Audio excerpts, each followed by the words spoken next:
Jason Nichols. He's a senior lecturer in the African American Studies Department at the University of Maryland College. Welcome to the program.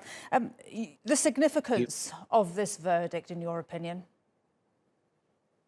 Well, I think it's very significant. I think it shows that justice can prevail if the evidence is available, that juries, even juries that are not necessarily composed in a way that represents the surrounding community, can still come up with a good verdict.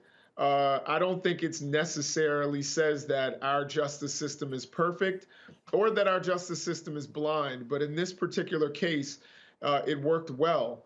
And men who chased the man down are going to be punished for what they did. They chased this man down, they hunted him, and they killed him. And one of the things that was left out of the trial was that they used racial epithets against him.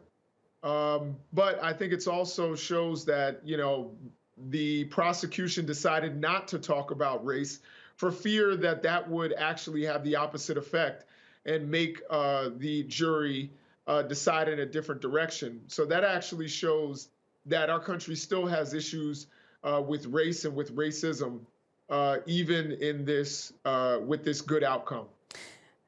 And Jason, you said, justice can prevail if evidence is available. Talk to us about how important the video footage was. Well, the video footage was incredibly important. We actually have seen in many cases where video has not necessarily led to a conviction. But in this case, there initially wasn't any video, but some video was leaked. And that was to the family of Ahmaud Arbery's benefit, because were it not for this video, the prosecutor, the original prosecutor in the case, actually did not want to press charges because she was a friend of Greg McMichael, the shooter. So in this case, the video was incredibly important. People saw it. It created a large amount of outrage. News organizations started to run it. And that's actually what led to this trial and ultimately to this conviction. And why did it take 10 weeks with no arrests? Well, there's actually the original prosecutor, the original DA in Glynn County, Georgia, as I said, was a friend of Greg McMichael, refused to press charges, and now she is facing criminal charges herself. So we see that there was criminal misconduct on the behalf of the original prosecutor. There was some sort of relationship between her and the McMichael family. Luckily, they got even more competent prosecutors in there. The defense really didn't have much to work with because these men were guilty of the crime that they committed, and that was felony murder of Ahmaud Arbery. And we got the good result of them being convicted in Glynn County. And I think it's also important to point out that there were 11 jurors. Out of the 12 jurors, 11 of them were white and only one black man. And they had 3 alternate jurors, and 3 of them were white as well. And I think why that is important is because Glynn County, Georgia is 27% black.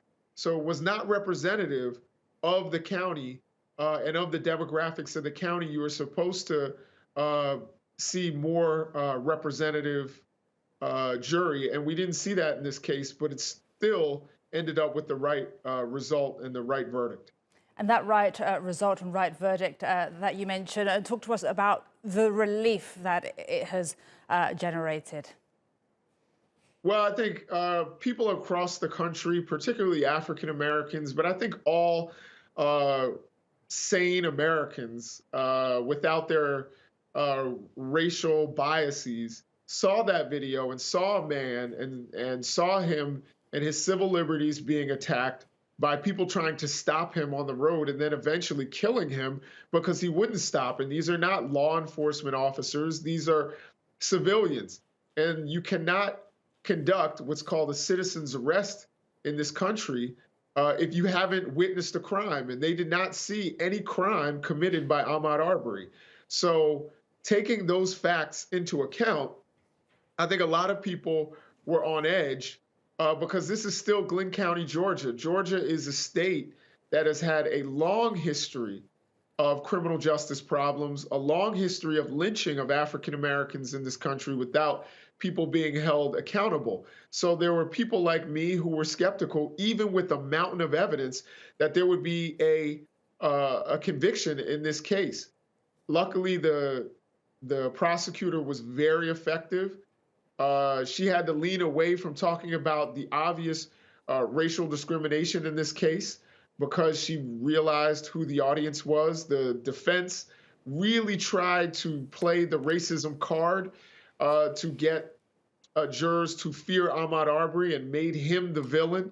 But it didn't work in the long run. And I think that was so relieving to so many Americans. Jason Nichols, we've run out of time, but thank you very much indeed for speaking to us today on TRT World. Appreciate it.